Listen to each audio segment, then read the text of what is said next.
তোমরা যারা আমার ভিডিও দেখো তারা অনেকেই জানো যে আমি কোথায় থাকি, আর যারা জানো না আমি তাদেরকে বলে দিচ্ছি আমি থাকি সুরাট, গুজরাটে।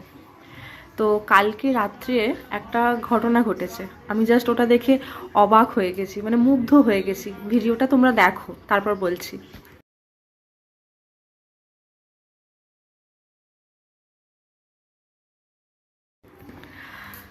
তো এই ভিডিওটা হচ্ছে কাল রাত 9:30টার সময়। তো কিছুই না, এটা জাস্ট একটা ভোটের প্রচার, মানে একজন এসছে ভোটের প্রচার করতে। তো তোমরা আশেপাশে যেসব মানুষজনকে দেখলে তারা শুধুমাত্র জাস্ট সোসাইটির লোক, পাবলিক, তারা আম পাবলিক।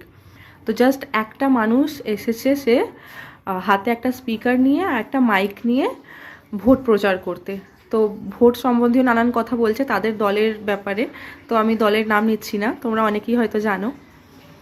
তো আমি এটা দেখে অবাক হচ্ছি যে ভোট প্রচার করতে এসে না আছে কোনো গাড়ি ঘোড়া, না আছে কোনো দল, না আছে কোনো গোষ্ঠী, না আছে সেই দলের কোনো পতাকা, না আছে কোনো কোলাহল, না আছে কোনো ভিড়, না আছে কিচ্ছু কিচ্ছু নয়। জাস্ট একটা মানুষ এসছে, সে মাইক নিয়ে সে নিজের ভাষায় নিজের ভোটের প্রচার করে তারপর চলে গেল। এত সিম্পল। ভাই আমি অবাক হচ্ছি এই জন্যে, কারণ আমি এসেছি পশ্চিমবঙ্গ থেকে, আমি তো সে এইসব জিনিস দেখিনি এর আগে। আমি সেখানে যেটা দেখেছি সেটা বলার মতো নয়।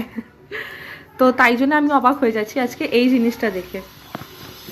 সারাদিন নিজের ডিউটি সামলে সাধারণ মানুষের অসুবিধা না করে, রাস্তা জাম না করেও কিভাবে ভোট প্রচার করতে হয় সেটা দেখলাম আমি আজকে।